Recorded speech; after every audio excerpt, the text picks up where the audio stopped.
Hey, good morning. I'm James, and I'm one of the new pastors here at Bayside. Wherever you're at right now, whether you're in a coffee shop, maybe you're home, or you're sneaking this video on your job, I hope the next few moments together will be encouraging for you.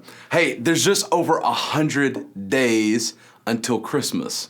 And if you're a planner, you're already thinking, what am I going to get for that special person in my family? What present or act of love or service am I going to do? And last Christmas, my father-in-law, he is an avid hunter, and I decided for Christmas I would do something special for him. Now, I'm from Alabama, just moved to California, but I'm not country. I'm funtry. I'm fake country. So I like to do the four-wheeling and the walk through the woods, maybe for a little bit type thing.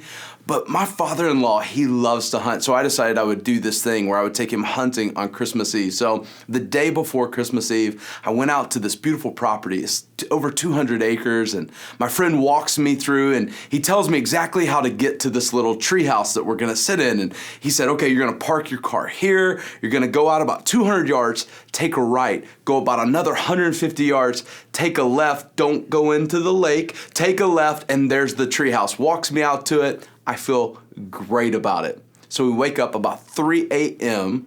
Yeah, you thought you got up early today. About 3 a.m. on Christmas Eve.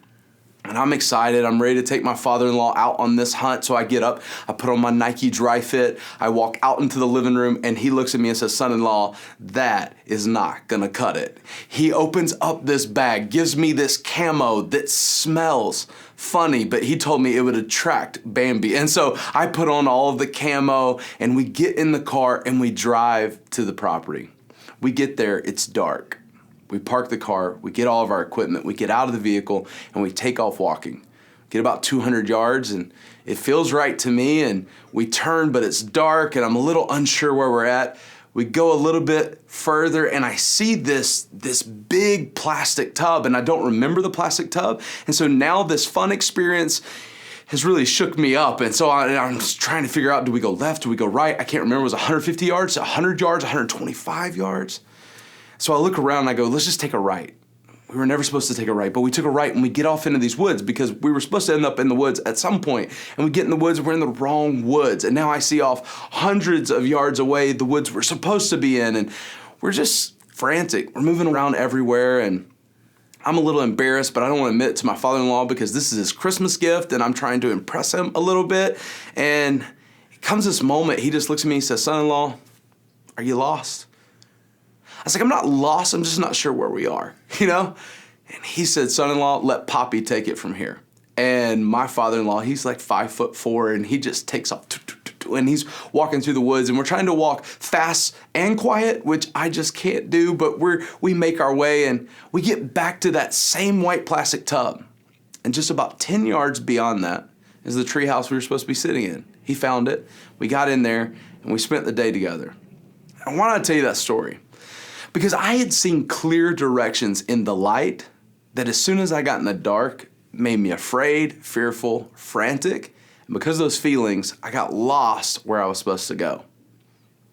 I know maybe it's just a metaphor for me, but maybe for you today, there are some of these feelings of stress or anxiety or these emotions, these feelings that are creeping in that tend to guide you in a lot of different directions. See, feelings, they're fleeting, they're fatal, and they're flawed. Because they lie to us. They tell us about this moment, but not what's going to happen in the movement of our lives. And so we got out there and I got fearful and got us majorly distracted. In our spiritual lives, if we get distracted on the fear of what ifs or the fear of what's now, we'll miss out on what God's doing in the greater scheme of our story. I love what Colossians chapter 3:15 says. Let the peace of Christ rule in your hearts. Since as members of one body, you are called to peace and be thankful. Peace and thankfulness, gratitude, this grounding of the foundation that I have to allow peace to reign in my hearts. Paul writes to Timothy in this letter and he says, God has not given us a spirit of fear or timidity, but a spirit of power, of love, and a sound mind. So I have to recognize that faith walks into my life to drive fear out.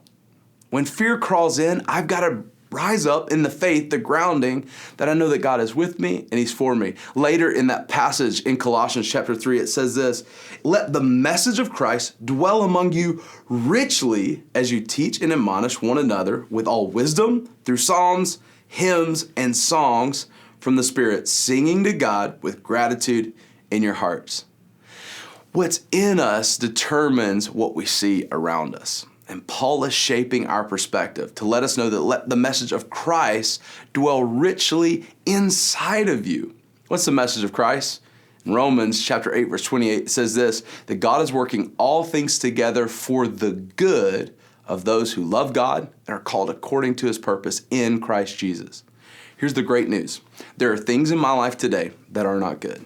There are things in my life today that will cause fear or these feelings of stress or anxiety, but I can rest on the foundation of allowing the message of Christ to dwell in me richly, to tell me it may not be good, but God's going to work it for my good right now, right here. And until it's good, he's not done. So don't get lost in the woods today of your feelings. Remember what you saw in the light in that moment that you had clarity that God is with you and he's for you. Rest in that and arrive at the destination that he has for you. What's that dream? What's that thing in your heart that's pulling you and tugging you? Keep going on that and don't get distracted by the feeling of fear today.